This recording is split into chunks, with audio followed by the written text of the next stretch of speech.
বিরতির পর স্বাগত।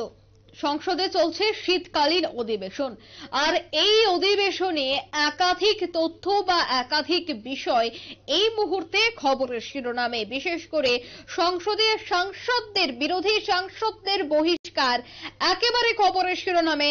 এই মুহূর্তে প্রাথমিকভাবে জানা গেছে যে 146 জন সাংসদকে সংসদ থেকে বহিষ্কার করে দেওয়া হয়েছে।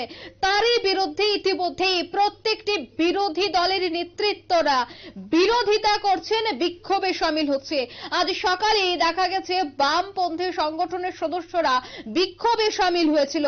তারপরে দেখা যায় সদর জেলা কংগ্রেস কমিটির উদ্যোগে কংগ্রেস ভবনের সামনে থেকে এক বিক্ষোভ মিছিলের আয়োজন করা হয়েছে, যেখানে আগরতলা কংগ্রেস ভবন থেকে মিছিলটি শেষ হয়ে রাজ্য বা একেবারে রাজধানীর বিভিন্ন রাজপথ পরিক্রমা করে এই বিক্ষোভ মিছিলটি, যেখানে উপস্থিত ছিলেন কংগ্রেস সভাপতি থেকে শুরু করে কেন্দ্রীয় নেতৃত্বরা। সেই বিষয়ে রাজ্য কংগ্রেসের নেতৃত্বরা এবং সভাপতি কি বলছেন শুনুন।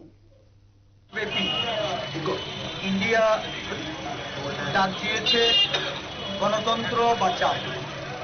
গণতন্ত্র বাঁচাও দিবস উদযাপন করতে সারা দেশের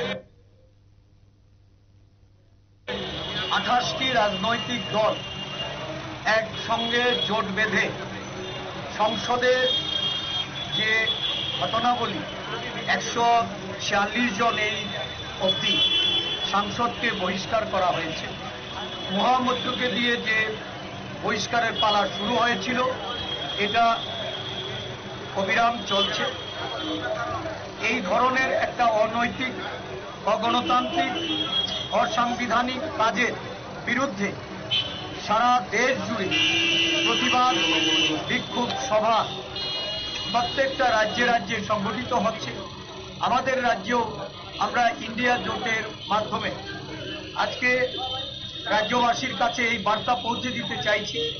তানাশাহি নরেন্দ্র মোদী এবং অমিত শাহের যে সরকার, তাদের সংসদ, এই সংসদে বিরোধীদের জনমতকে দাবিয়ে রাখা, তাদের কথা বলতে, তাদের সেখানে যে সাংবিধানিক অধিকার প্রয়োগ করতে একটা অনৈতিক, অসাংবিধানিক আশ্রয় নিয়ে দেশের পার্লামেন্ট থেকে, এটা একটা ঐতিহাসিক ঘটনা।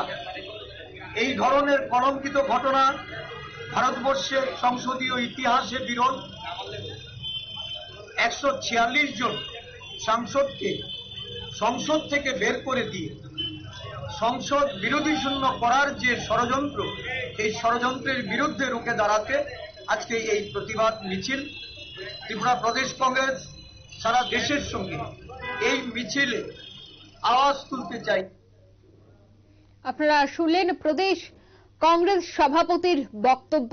মূলত সাংসদদের বহিষ্কারকে কেন্দ্র করে বিরোধীরা এই মুহূর্তে সরব।